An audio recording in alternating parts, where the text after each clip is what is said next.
आपका स्वागत है। 26 जुलाई 2025 को हम मना रहे हैं करगिल विजय दिवस। जी हां, 26वीं सालगिरह। वो ऐतिहासिक दिन जब 1999 में भारतीय सेना ने करगिल की बर्फीली चोटियों पर पाकिस्तानी घुसपैठियों को धूल चटाकर तिरंगे का परचम बुलंद किया था। ये वो दिन है जब हमारे जांबाज सैनिकों ने दुनिया के सबसे मुश्किल युद्ध क्षेत्र में 9 से 20 हजार फीट की ऊंचाई पर बर्फीले तूफानों और दुश्मन की गोलियों का सामना करते हुए भारत की शान को अटल रखा। करगिल युद्ध सिर्फ एक जंग नहीं थी, बल्कि देशभक्ति, बलिदान और अटूट हौसले की एक अमर गाथा थी, जिसमें हमारे वीरों ने ऑपरेशन विजय के तहत दुश्मनों की हर साजिश को नाकाम कर दिया। इस युद्ध में टाइगर हिल, तोतुलिंग और पॉइंट 4875 जैसी दुर्गम चोटियों को फतह कर भारतीय सेना ने दुनिया को दिखा दिया कि भारत की सरहदों से छेड़छाड़ की कीमत कितनी भारी हो सकती है। इस गौरवमयी विजय को याद करने के लिए आज हम लेकर आए हैं एक खास पड़ताल, जो आपको ले जाएगी उन शहीदों और जांबाजों की कहानियों के बीच में जिनके खून और पसीने ने ये जीत लिखी है। आज की खास रिपोर्ट में हम आपको दिखाएंगे द्रास में जोर शोर से चल रही तैयारियां, जहां 62 फीट ऊंचा तिरंगा लहराकर शहीदों को सलाम किया जा रहा है और बिम्भट वॉर मेमोरियल को दुल्हन की तरह सजाया गया है। और फिर हम उसके बाद ले चलेंगे आपको शिमला के सेना प्रशिक्षण कमान मुख्यालय भी, जहां हिमाचल के वीर सपूतों ने अपने युद्ध के अनुभव साझा किए हैं, जिन्होंने करगिल की बर्फीली वादियों में दुश्मनों को सबक सिखाया। और उसके बाद हम बात करेंगे नायब सूबेदार चुन्नी लाल की, जिनके शौर्य चक्र, वीर चक्र और सेवा मेडल से सम्मानित पराक्रम ने दुश्मनों के दिल में खौफ पैदा कर दिया है। और आखिर में सुनेंगे शेरशाह कैप्टन विक्रम बत्रा के अनसुने किस्से, उनके पिता की जुबानी, जिनका नारा ये दिल मांगे मोर आज भी हर भारतीय के रग रग में जोश भर देता है। तो आइए इस खास रिपोर्ट में करगिल के उन वीरों की अमर दास्तानों को सुनते हैं, जिनके बलिदान ने भारत का सिर हमेशा हमेशा के लिए गर्व से ऊंचा कर दिया।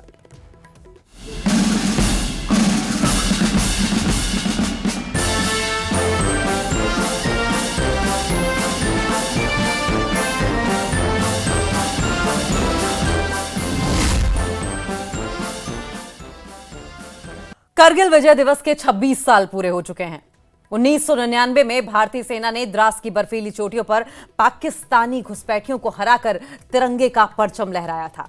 और इस गौरवशाली दिन को याद करने के लिए द्रास में जोर शोर से तैयारियां चल रही हैं।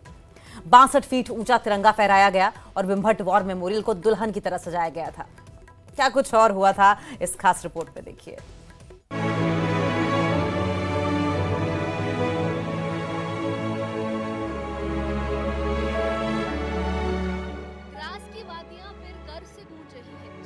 पहले 1999 में कारगिल युद्ध के दौरान भारतीय सेना ने ऑपरेशन विजय के तहत पाकिस्तानी घुसपैठियों को धूल चटाई थी। 26 जुलाई को तिरंगे का परचम लहराकर भारत ने जीत का ऐलान किया था। कारगिल विजय दिवस की 26वीं सालगिरह पर द्रास में देशभक्ति का जोश चरम पर है। शहीदों की याद में भिम्बट वॉर मेमोरियल को दुल्हन की तरह सजाया गया है और देश भर से लोग इस गौरवमयी पल का हिस्सा बनने पहुँच रहे हैं। द्रास के लिमोचिन व्यू पॉइंट पर एक खास नजारा देखने को मिला। फ्लैग फाउंडेशन ऑफ इंडिया ने 62 फीट ऊंचा तिरंगा फहराकर शहीदों को सलाम पेश किया। इस समारोह में 14वीं कोर के commander lieutenant general Hitesh Bhalla ने बतौर मुख्य अतिथि झंडा फहराया। आसमान में लहराता ये तिरंगा न सिर्फ देशभक्ति का प्रतीक है, बल्कि उन वीरों की कुर्बानी को भी याद दिलाता है, जिन्होंने अपनी जान देकर मातृभूमि की रक्षा की। कारगिल युद्ध के हीरो और फ्लैग फाउंडेशन ऑफ इंडिया के CEO retired major general Ashim Kohli ने इस मौके पर अपनी भावनाएं जाहिर की। उन्होंने कहा, लिमोचिन से टाइगर हिल, बटरा टॉप और तोलोलिंग साफ दिखाई देते हैं। ये मेरे लिए सबसे अनोखा झंडारोहण है, क्योंकि यही वो जंग लड़ी गई थी। कोहली, जो खुद ग्लोबल सेक्टर में लड़े थे, उन्होंने शहीदों को श्रद्धांजलि दी और फ्लैग फाउंडेशन की गतिविधियों के बारे में बताया। 26वां वर्ष जो है हम कारगिल दिवस का ये मना रहे हैं और मेरा जो है यहाँ पे इस द्रास सेक्टर में पिताजी जो है उस समय पोस्टेड थे, जिन्होंने कि अपने ऑपरेशन विजय के दौरान प्राणों की आहुति दी। तो हमें काफी गर्व महसूस होता है कि हम ऐसे पिता के पुत्र हैं और ऐसे देश के हम नागरिक। 26 साल बाद आई हूँ कारगिल में पहली बार। मेरे पति थे 18 गढ़वाल में राइफलमैन सुभाष सानप बोल के, तो ये कारगिल का युद्ध के बारे में थोड़ा थोड़ा जब वो छुट्टी पे थे तो उन्हें पता चल गया था यहाँ पे कुछ होने वाला है, उनको बुलाया गया था। तो यहाँ आके तो बहुत प्राउड फील कर रही हूँ, क्योंकि इतनी बड़ी ये पहाड़ी देख के ही समझ में आ जाता है कैसी लड़ाई रही होगी, कैसा उन लोगों ने सामना किया होगा और कितनी दिक्कतें आ गई होगी, तो भी वो वीर बन गए और उन्होंने अपना एरिया काबिज कर लिया। हम इंडियन आर्मी के बहुत मशहूर हैं, जिन्होंने उसी 99 के इसको लेके उन्होंने सद्भावना बनाया। सद्भावना में हमें हमारे लोगों की बहुत मदद की गई, गांव-गांव में उन्होंने सद्भावना के खोले, आर्मी ने बहुत मदद की है। तो हम अभी ज़िंदा हैं तो हमारे वीर जवानों की इससे हम जिंदा हैं। द्रास का भीमबट वॉर मेमोरियल किसी उत्सव स्थल से कम नहीं लग रहा। इसे फूलों, रंग बिरंगी लाइट्स और देशभक्ति के नारों से सजाया गया है।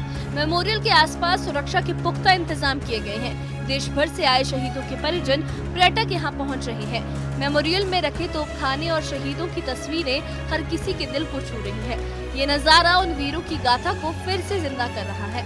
कारगिल के युद्ध के 26 साल बाद एक बार फिर से कारगिल की चोटियां एक्टिव हो गई थी, सरगर्मियां बढ़ चुकी थी, लगातार फोर्सेस ऊपर मूव कर रही थी।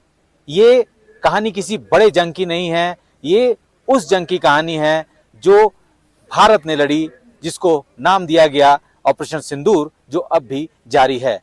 पाकिस्तान ने जिस तरीके से पहलगाम हमले को अंजाम दिया, उसके बाद भारतीय सेना ने उसका जवाब दिया।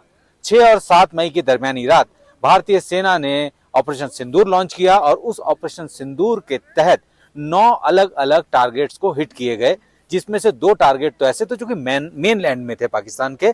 अमूमन 1971 के बाद ये पहला मौका था जब हमने उनके मेन लैंड के अंदर जाके हिट किया, जबकि पीओके में जाकर हम लोग इससे पहले कई स्ट्राइक कर चुके हैं।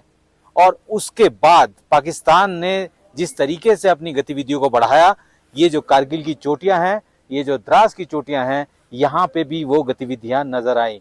पाकिस्तान की तरफ से लॉन्च किए गए ड्रोन इन सब इलाकों में भी पहुंचे थे। क्योंकि भारत को पता था कि इस तरीके का ऑपरेशन अंजाम देना है, तो ये एक बहुत वाइटल एरिया है जिसको कि सिक्योर रखना बहुत जरूरी है। लिहाजा भारतीय सेना ने अपने जो एयर डिफेंस गन हैं, जो कि इस पूरी जो चोटियां हैं वहां पे अलग अलग पोस्ट है, वहां पे मौजूद हैं, तैनात है, लेकिन ऑपरेशन सिंदूर के टाइम यहाँ से नीचे से अतिरिक्त एयर डिफेंस गन ऊपर भेजी गई और साथ ही आर्टिलरी के पास जो छोटे जो स्मॉल आर्म्स थे उनसे भी ड्रोन को एंगेज किया गया।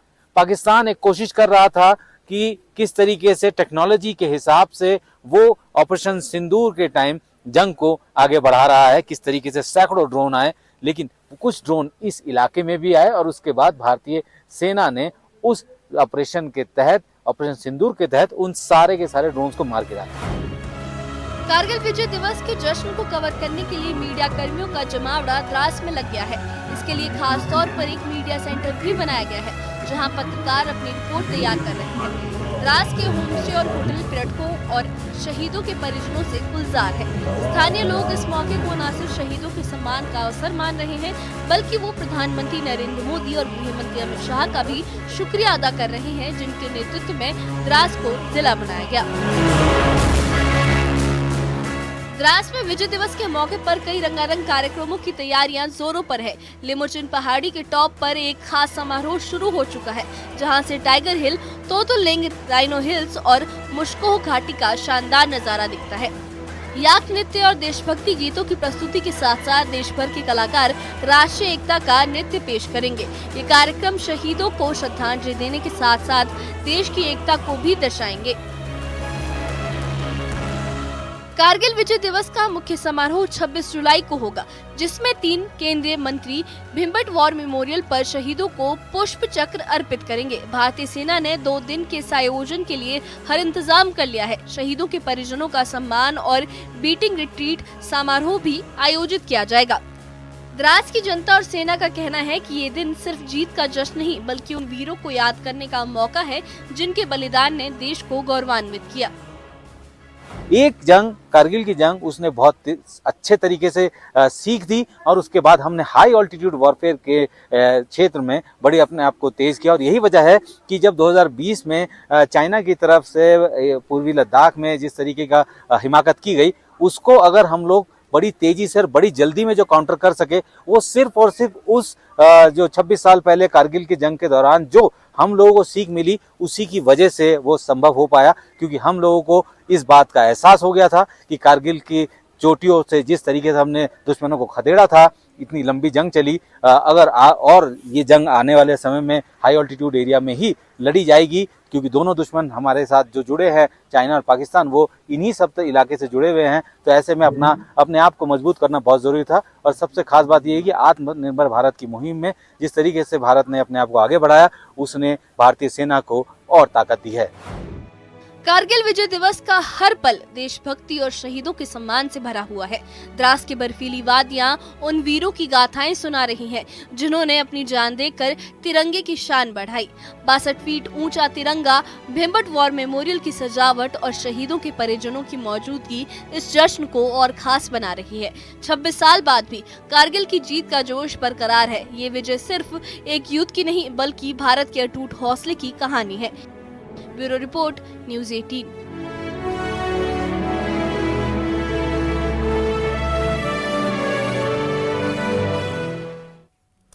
और विजय दिवस के 26 साल पूरा होने पर शिमला के सेना प्रशिक्षण कमान मुख्यालय में एक खास समारोह का आयोजित हुआ। और इस मौके पर हिमाचल के उन वीर सपूतों ने अपने युद्ध के अनुभव साझा किए, जिन्होंने 1999 में करगिल की बर्फीली चोटियों पर दुश्मनों को धूल चटाई थी। इस खास रिपोर्ट में जानते हैं इन जांबाजों की वीरता की कहानी।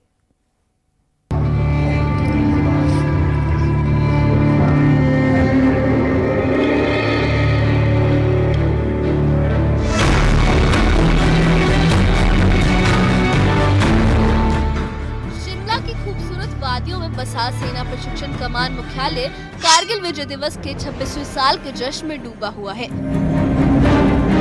1999 में भारतीय सेना ने ऑपरेशन विजय के तहत कारगिल की बर्फीली चोटियों पर पाकिस्तानी घुसपैठियों को करारी शिकस्त दी थी।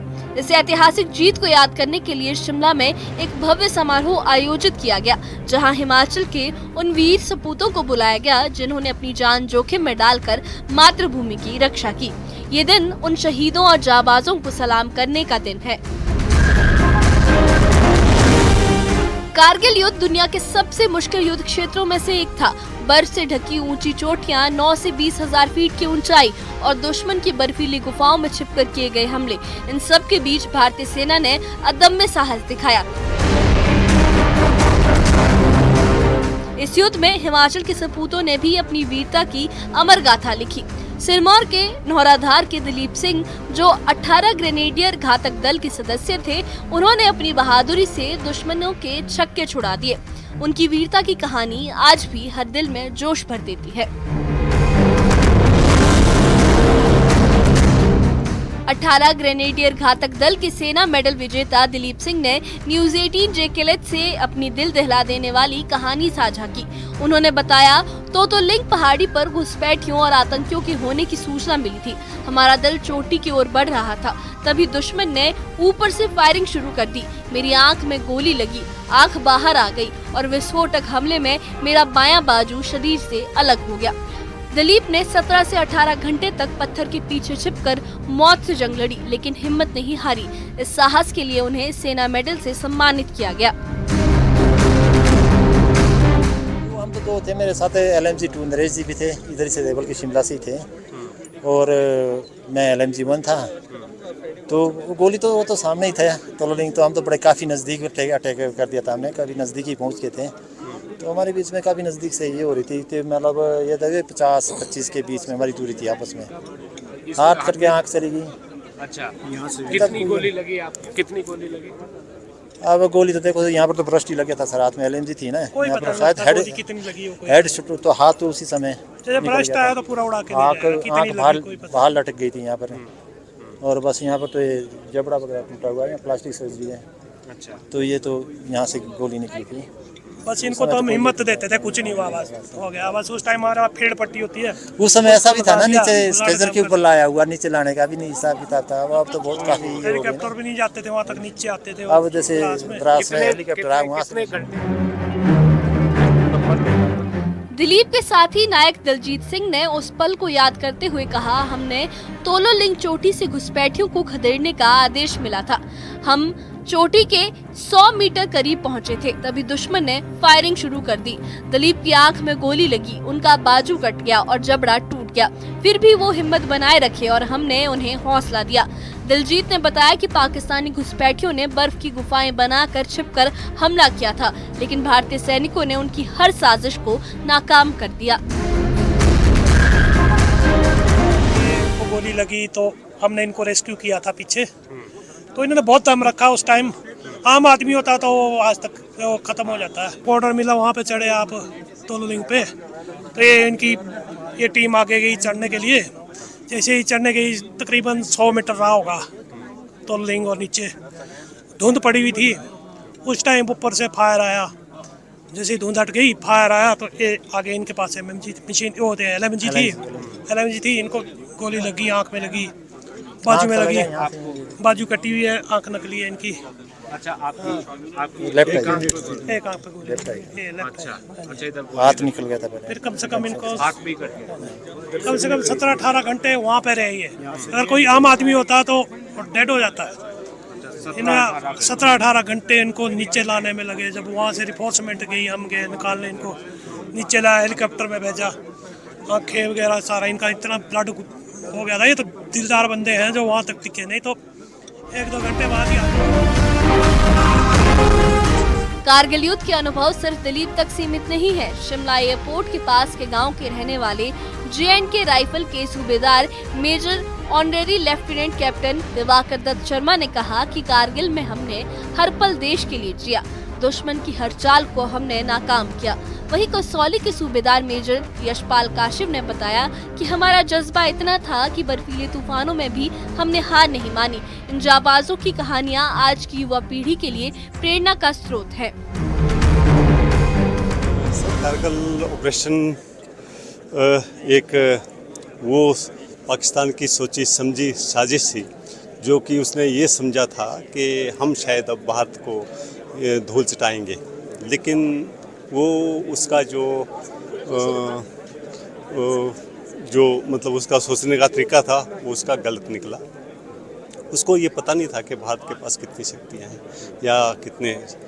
उसमें सबसे बड़ी बात यह है कि उन्होंने हमारे साथ धोखा किया।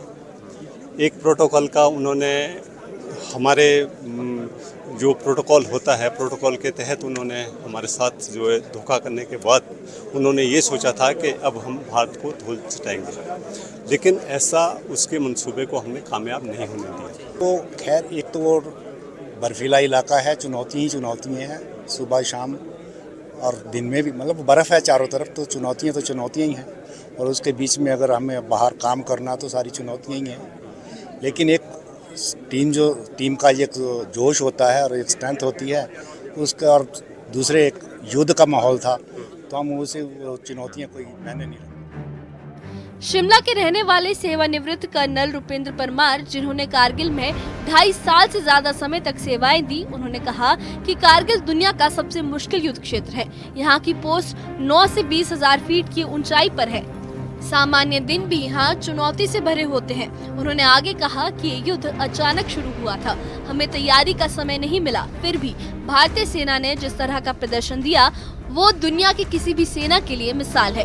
परमार की बातें भारतीय सेना के अटूट हौसले को बयां करती हैं।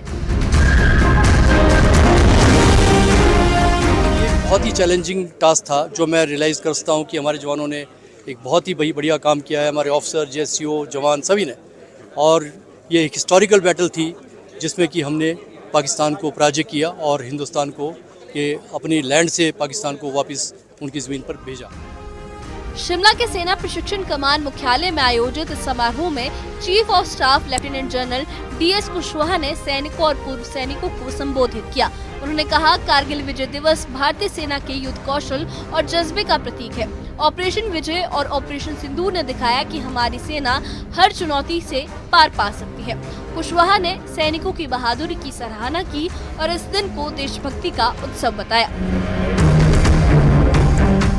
कारगिल विजय दिवस का ये समारोह शिमला में उन वीरों को श्रद्धांजलि है जिन्होंने अपनी जान देकर देश की सरहदों को सुरक्षित रखा।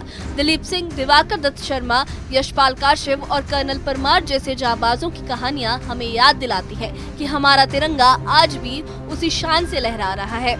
शिमला का ये आयोजन न सिर्फ शहीदों को सम्मान देता है बल्कि युवाओं में देशभक्ति का जज्बा भी जगाता है। कारगिल की जीत का ये उत्सव हर भारतीय के दिल में गर्व का एहसास भरता है। Bureau report, news 18।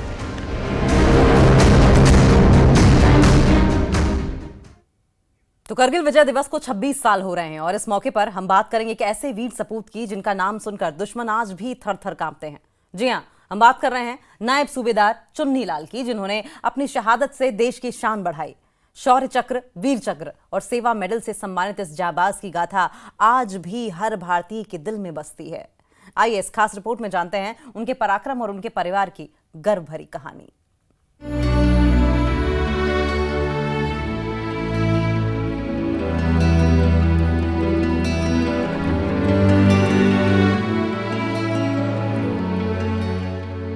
विजय दिवस की 26वीं सालगिरह पर पूरा देश उन वीरों को याद कर रहा है जिन्होंने अपनी जान देकर मातृभूमि की रक्षा की।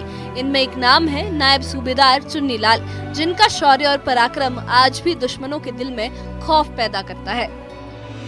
जम्मू कश्मीर के बर्फीले पहाड़ों में आतंकवादियों और घुसपैठियों के खिलाफ उनकी वीरता ने इतिहास रच दिया।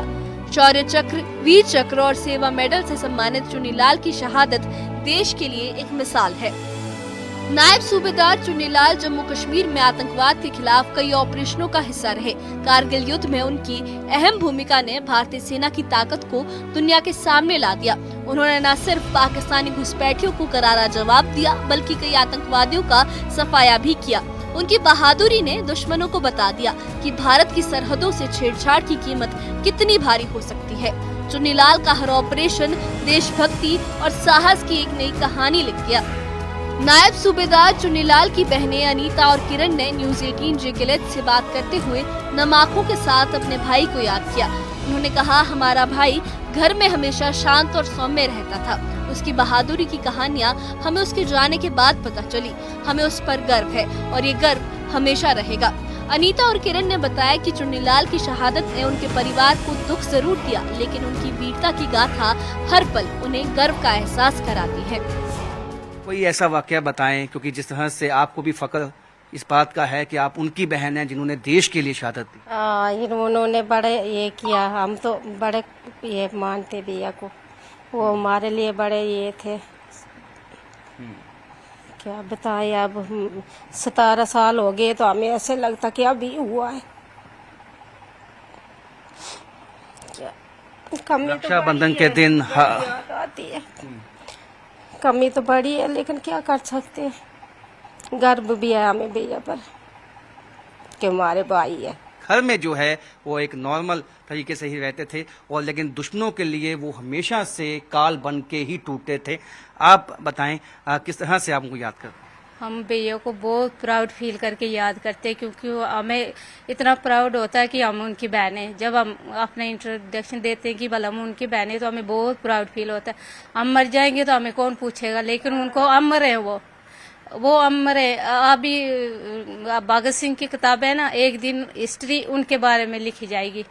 अभी उनकी किताब भी आई, एक बुक भी छपी, लेकिन एक दिन दूसरी बुकों में उनकी हिस्ट्री होगी कि ये इन्होंने इतना मान काम, और देखने में इतने सामान्य थे, इतने शांत स्वभाव था, कभी किसी को नहीं लगता था कि इतने बहादुर हैं, और लेकिन बहुत बहादुर थे वो। जब हमें उनके बाद में सुनाई देता था, पहले नहीं सुनाते थे वो कभी, हमें सीधा पता चलता उनको सेना मेडल मिल गया, उनको वीर चक्र मिल गया, और वो जब उन्हें शहीद हो गए तो उनको अशोक चक्र मिला। चुनीलाल की बेटी आरती ने भी अपने पिता की शहादत पर गर्व जताया। उन्होंने कहा, मेरे पिता ने देश के लिए अपनी जान दी और मेरे लिए सबसे बड़ा सम्मान है। मेरे पति भी सेना में हैं और मैं अपने दोनों बेटों को भी सेना में भेजूंगी। आरती की बातों में उनके पिता का जज्बा साफ झलकता है। उनका कहना है कि देश की सेवा का जो जुनून उनके पिता में था वो उनकी रगों में भी दौड़ता है। परिवार का ये जज्बा हर भारतीय के लिए प्रेरणा का स्रोत है।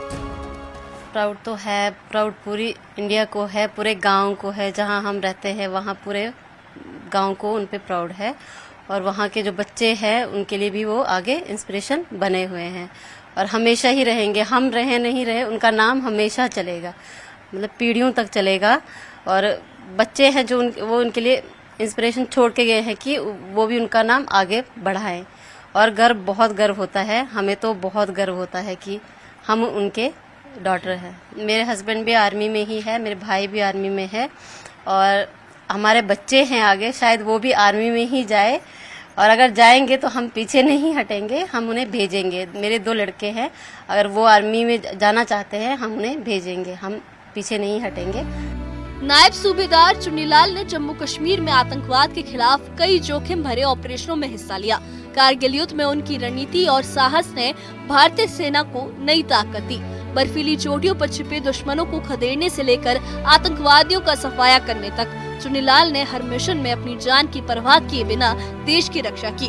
उनकी वीरता ने न सिर्फ युद्ध के मैदान में बल्कि हर भारतीय के दिल में एक खास जगह बनाई। नायब सूबेदार चुनीलाल को उनके अदम्य साहस के लिए शौर्य चक्र, वीर चक्र और सेवा मेडल से नवाजा गया।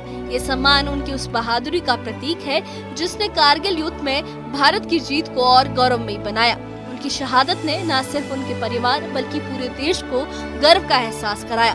कारगिल विजय दिवस पर उनकी कहानी हर उस सैनिक को प्रेरित करती है जो सरहद पर देश की हिफाजत के लिए डटकर मुकाबला करता है। कारगिल विजय दिवस के मौके पर नायब सूबेदार चुनीलाल की शहादत और शौर्य की गाथा हर भारतीय के दिल को छू रही है।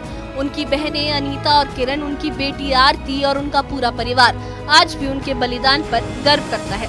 चुनीलाल की वीरता ने न सिर्फ दुश्मनों को सबक सिखाया बल्कि देशभक्ति की एक ऐसी मिसाल कायम की जो हमेशा अमर रहेगी। ये कहानी हमें याद दिलाती है कि हमारे सैनिकों की कुर्बानी ही हमारे तिरंगे की शान है। न्यूज़ 18 JKLH के लिए जम्मू से राजन वैद की रिपोर्ट। और इसी के साथ इस बुलेटिन में फिलहाल इतना ही। नमस्कार।